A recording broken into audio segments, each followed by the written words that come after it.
प्रिय विद्यार्थियों, मैं आर्य वर्मा, शिक्षक Sita group of education, Mahmudabad, Sitapur. पिछली कक्षाओं में आपको त्रिभुज की परिभाषा, त्रिभुज के बारे में और कोणों के बारे में आपको बताया जा चुका है। इधर हम आपको त्रिभुज की कुछ विशेषताएं हैं, त्रिभुज के कुछ प्रगुण हैं, उसके बारे में हम आपको बता रहे हैं। त्रिभुज की परिभाषा के बारे में आपको बताया गया होगा कि तीन सरल रेखाओं से घिरी आकृति को त्रिभुज कहते हैं। लेकिन हम ऐसे भी इसको कह सकते हैं दूसरे रूप में भी कि तीन असंरेख बिंदुओं को मिलाने से बनी आकृति को त्रिभुज कहते हैं। थोड़ा सा चेंज हो जाएगा।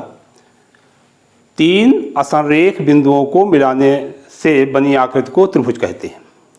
एक शब्द आपका आया है असंरेख, ये पिछली कक्षाओं में पढ़ाया गया हो सकता हो। असंरेख और संरेख, असंरेख मतलब होता है तीन या तीन से अधिक बिंदु जब सरल रेखा में ना हो, उनको मिलाने से एक सरल रेखा ना बने, तो ऐसे बिंदु असंरेख कहलाते हैं। और अगर तीन या तीन से अधिक बिंदुओं को मिलाने से एक सरल रेखा बन जाती है तो उसे हम समरेख बिंदु कहते हैं। ये आपका त्रिभुज है।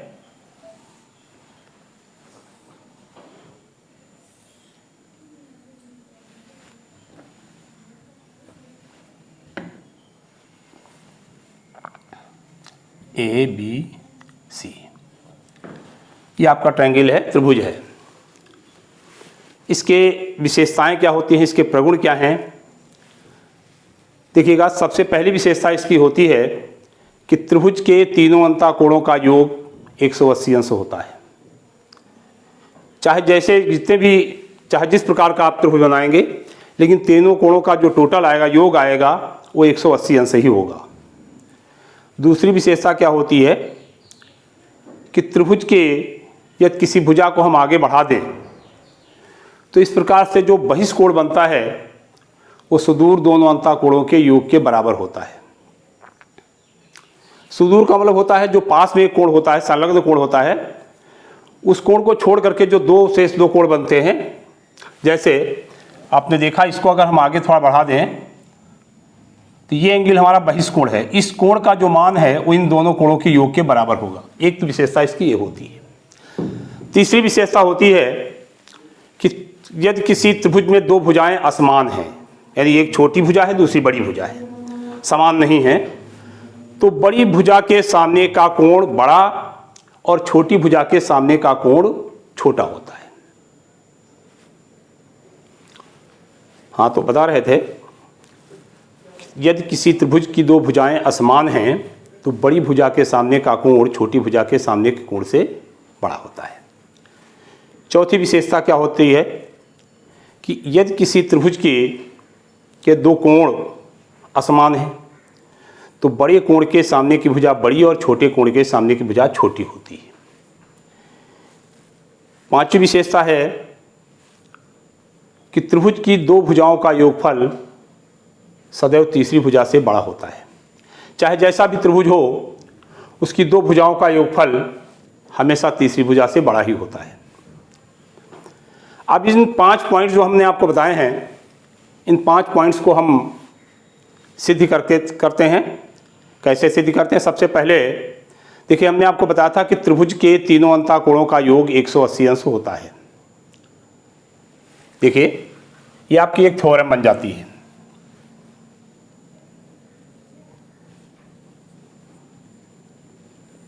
त्रिभुज के तीनों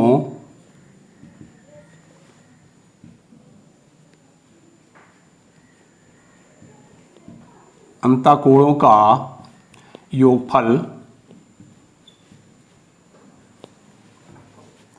180 अंश होता है।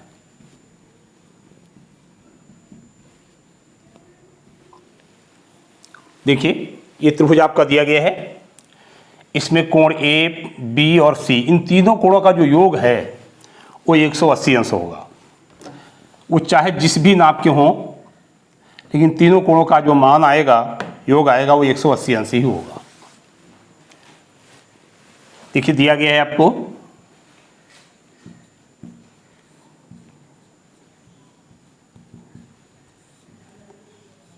त्रिभुज ए बी सी ये दिया गया है आपको। सिद्ध आपको करना है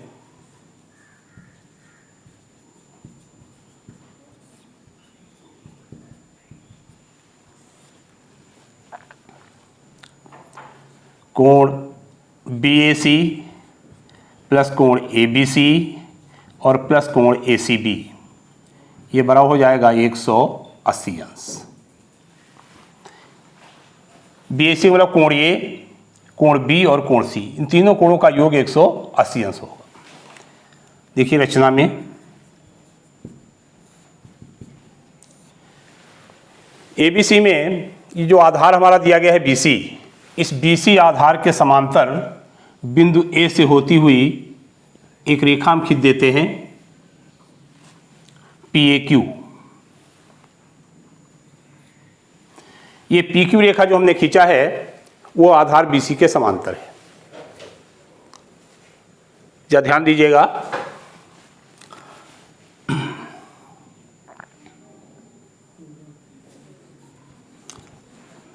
ए बी सी के शीर्ष ए से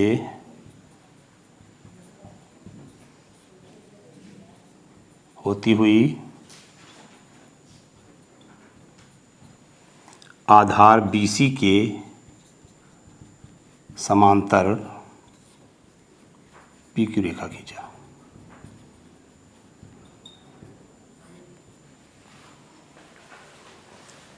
अब देखिएगा जरा उपपत्ति, जरा देखिएगा 9th में आप लोग पढ़ेंगे, वहाँ पर अर्थ में जो पढ़ाया गया होगा कहीं पर आपको सिद्ध करने को नहीं बताया गया होगा, नियम जो भी बताए गए होंगे लेकिन कोई प्रमेय आपको नहीं दी गई वहाँ पर। लेकिन यहाँ पर प्रमेय में ये जो हमने लिखा है त्रिभुज के तीनों अंतःकोणों का योगफल 180 अंश होता है, इसको हम कहते हैं साधारण प्रतिज्ञा। इसको जब भी कभी पूछना होता तो साधारण प्रतिज्ञा ही पूछ दी जाती है और इसी को आपको सिद्ध करना होता है। फिर जो चीज़ें हमको मालूम है, जो चीज़ें हमारे पास हैं या जो ज्ञात हैं, जो दिया गया है वो हम लिख लेते हैं। क्या सिद्ध करना है ये पॉइंट दिया गया है। कभी कभी रचना की आवश्यकता होती है, अगर कभी कभी रचना की आवश्यकता नहीं भी होती है। कुछ क्वेश्चंस ऐसे होते हैं, कुछ थ्योरम्स ऐसी होती है जिसमें रचना करनी पड़ती है, कुछ में नहीं करनी पड़ती है। उपपत्ति का मतलब होता है कि जिसमें हम अपना तर्क प्रस्तुत करते हैं, हम अपनी बात को रखते हैं, इस चीज़ को उपपत्ति के अंदर दिखाया जाता है। कुछ लोग इसको उत्पत्ति लिखते हैं, उत्पत्ति नहीं लिखना चाहिए, उपपत्ति होता है, ध्यान रखिएगा। सबसे पहले आप देखेंगे कि PQ रेखा BC के समांतर है। एक समांतर रेखाओं के बारे में आपको बताया गया होगा कि अगर दो रेखाएं समांतर हैं और कोई तिर्यक रेखा मिलाती है तो संगत कोण बराबर होते हैं, एकांतर कोण बराबर होते हैं और तिर्यक रेखा के कई ओर के अंतःकोणों का योग 180 अंश होता है। ये विशेषताएं होती हैं। देखिए PQ रेखा BC के समांतर है और AB उसको मिलाती है, इसलिए ये जो कोण आपका बना है PAB और ABC, ये दोनों कोण हमारे बराबर हो जाएंगे क्योंकि ये एकांतर कोण है। यहाँ दिखाएंगे हम, चूंकि PQ समांतर है BC के, ये जो दो लाइनें खड़ी होती है समांतर का साइन है। PQ समांतर है BC के तथा AB उन्हें मिलाती है, इसलिए कोण ABC बराबर होगा कोण PAB के। क्यों बराबर होगा? क्योंकि ये एकांतर कोण है। कहीं पर भी थ्योरम का सिद्धांत होता है क्यों और कैसे। ये कोण इस कोण के बराबर है, क्यों बराबर है? क्योंकि एकांतर कोण है। ये हम जरूर, मतलब उसका रीजन जरूर लिखें, उसका कारण जरूर दिखाएं। एक आपका इक्वेशन बन गया। इसी प्रकार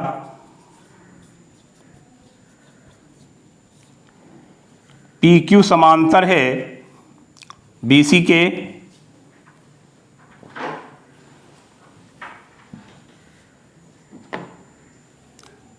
तथा AC उन्हें मिलाती है,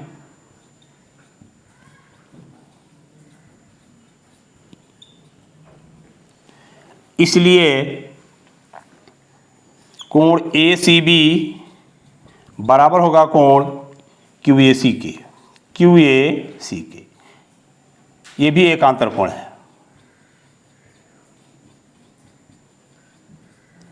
सेकंड इक्वेशन, समीकरण फर्स्ट और सेकंड दोनों को हम जोड़ लेते हैं। देखिएगा, फर्स्ट और सेकंड को जोड़ने पर, जब हम जोड़ते हैं तो एक एक पक्ष जोड़ लेते हैं। ये हो जाएगा कोण ABC प्लस कोण BAC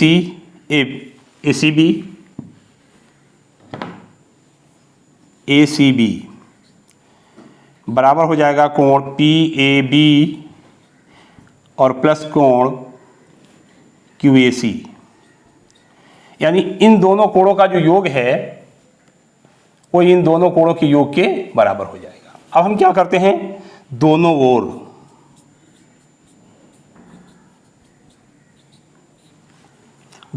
कोण BAC जोड़ने पर,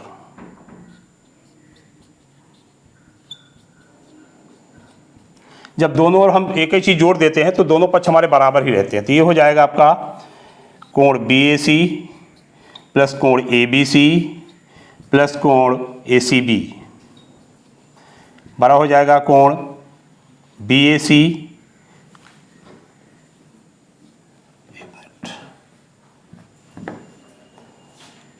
कोण PAB प्लस कोण BAC और प्लस कोण QAC। इन तीनों कोणों का योग इन तीनों कोणों के बराबर होगा। जरा ध्यान दीजिएगा, देखिए इन तीनों कोणों को अगर हम ऐसे मिला देते हैं तो ये तीनों कोण मिलकर के मिल गए हैं, तो इन तीनों कोणों का योग आ रहा है 180 अंश, क्योंकि एक सरल कोण बन रहा है। PAQ हमारा एक सरल कोण है, 180 अंश का कोण है, तो ये कोण हमारा 180 अंश का हो जाएगा। इन तीनों कोणों का योग 180 यहाँ दिखाएंगे। चूंकि कोण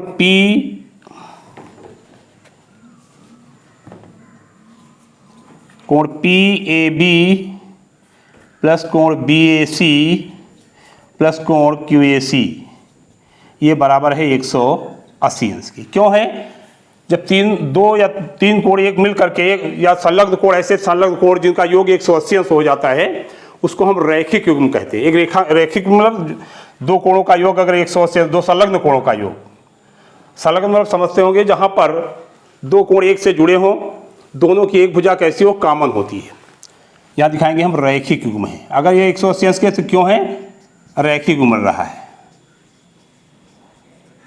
और जब इन तीनों कोणों का योग 180 अंश और इन तीनों कोणों का योग कोण BAC ABC और ACB यानी कोण A B और C तीनों कोणों के योग के बराबर है, तो यहाँ दिखाएंगे इसलिए कोण BAC प्लस कोण ABC और प्लस कोण ACB ये बराबर हो जाएगा 180 अंश के।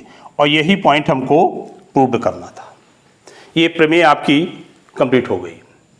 एक बार फिर से देख जाइएगा, हमारी साधारण प्रतिज्ञा है त्रिभुज के तीनों अंता कोणों का योगफल 180 अंश होता है। आपको दिया गया है एक त्रिभुज ABC, सिद्ध आपको करना है कोण BAC मतलब जो कोण जो अक्षर बीच में होता है वही अक्षर कोण मान लिया जाता है। तो BAC मतलब होता है कोण A, ABC कोण B और ACB कोण C। इन तीनों कोणों का योग 180 अंश होगा। क्या करते हैं रचना में, त्रिभुज ABC का जो शीर्ष A है इससे होती हुई आधार BC के समांतर PQ रेखा हम खींच लेते हैं। आप जानते हैं कि PQ रेखा BC के समांतर है और AB उसको मिला रही है। तो जब दो रेखाएं समांतर होती हैं और कोई तिर्य रेखा मिलाती है तो एकांतर कोण बराबर होते हैं। इसलिए कोण ABC बराबर होगा कोण PAB के।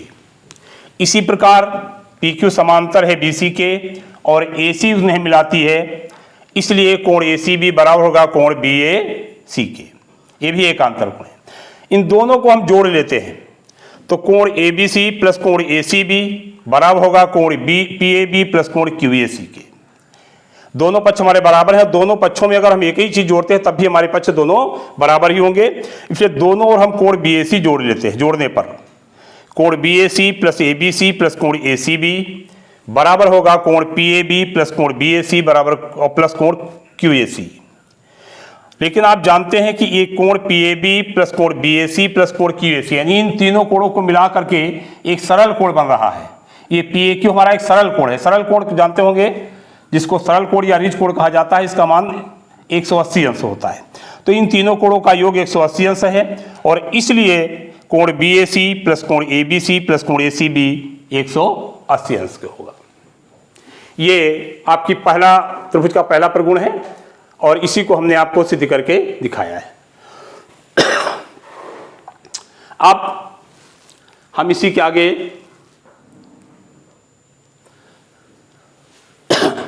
आगे और चल रहे हैं। दूसरा प्रगुण हमारा है। दूसरा प्रगुण क्या है कि त्रिभुज की यदि कोई एक भुजा आगे बढ़ाई जाती है, उसी क्रम में दूसरी विशेषता क्या है, त्रिभुज का दूसरा प्रगुण क्या है कि यदि किसी त्रिभुज की कोई एक भुजा आगे बढ़ाई जाती है तो इस प्रकार बना बहिष्कोण सुदूर दोनों अंतःकोणों के योग के बराबर होता है। देखिएगा, ये आपको जो त्रिभुज दिया गया है ABC, इसकी हमने BC भुजा को आगे D तक बढ़ा दिया है। इस प्रकार से कोण जो ACD बना हुआ है, ये कोण ACD, ये हमारा बहिष्कोण है।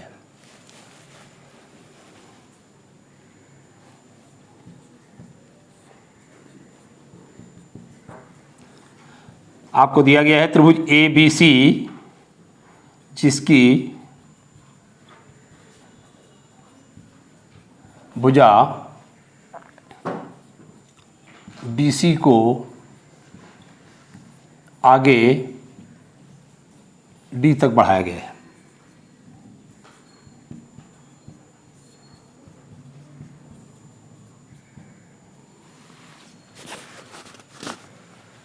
इस प्रकार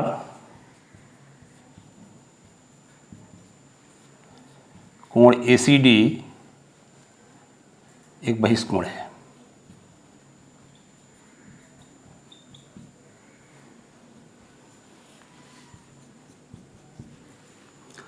सिद्ध करना है आपको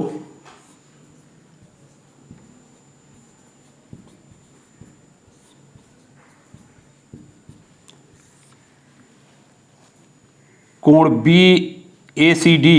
कोण ACD ये बराबर होगा कोण BAC और प्लस कोण ABC, इन दोनों कोणों के योग के बराबर होगा।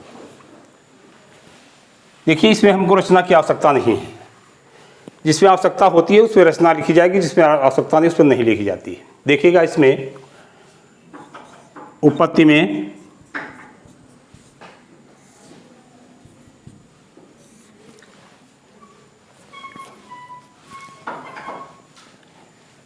आप जानते हैं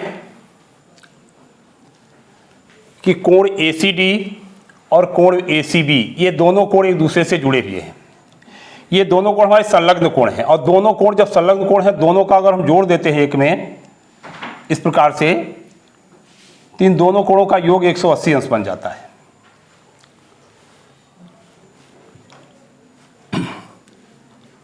चूंकि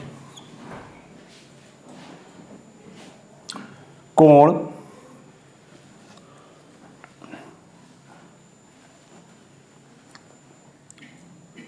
ACD और प्लस कोण ACB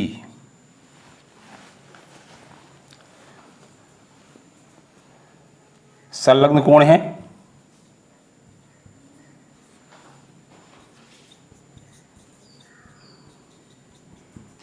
तथा रैखिक युग्म बनाते हैं।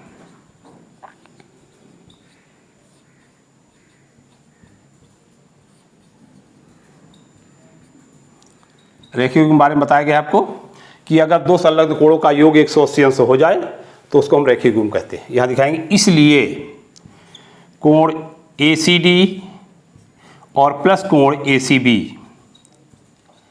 ये बड़ा हो जाएगा 180 अंश के। इक्वेशन बन जाएगी आपकी। फिर दिखाइएगा, आप ये भी जानते हैं कि त्रिभुज ABC के तीनों कोणों का योगफल 180 अंश होता है। चूंकि अभी आपको पढ़ाया गया था कि त्रिभुज के तीनों अंतःकोणों का योगफल 180 अंश होता है। ये भी आपको बताया गया था। यहाँ दिखाएंगे, इसलिए कोण BAC प्लस कोण ABC और प्लस कोण ACB ये बराबर हो जाएगा 180 अंश के। ये सेकेंड इक्वेशन बन जाएगी। आप ध्यान दीजिएगा कि इन दोनों कोणों का योग भी 180 अंश और इन तीनों कोणों का योग भी 180 अंश है। यानी इसका मतलब ये हुआ कि इन दोनों कोणों का योग इन तीनों कोणों के योग के बराबर है। यहाँ दिखाएंगे हम समीकरण फर्स्ट और सेकंड से। कोण ACD प्लस कोण ACB ये बराबर है कोण BAC प्लस कोण ABC और प्लस कोण ACB। आप जानते हैं कि दोनों पक्षों में चाहे कोई चीज़ हम बराबर अगर है, दोनों पक्षों में चाहे कोई चीज़ जोड़ दें तब भी बराबर रहेंगे, या एक ही चीज़ कोई घटा दी जाए दोनों पक्षों से तब भी बराबर रहेंगे। देखिए दोनों ओर ACB और ACB ये दिया गया है आपको। इसको अगर हम हटा दें तब भी पक्ष हमारे दोनों बराबर रहेंगे।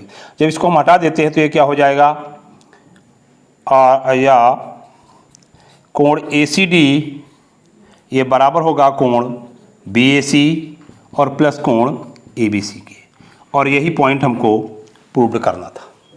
फिर से देख जाइए, त्रिभुज का दूसरा प्रगुण है, दूसरी विशेषता होती है कि यदि किसी त्रिभुज की कोई एक भुजा आगे बढ़ाई जाती है तो इस प्रकार बना बहिष्कोण सुदूर दोनों अंतःकोणों के योग के बराबर होता है।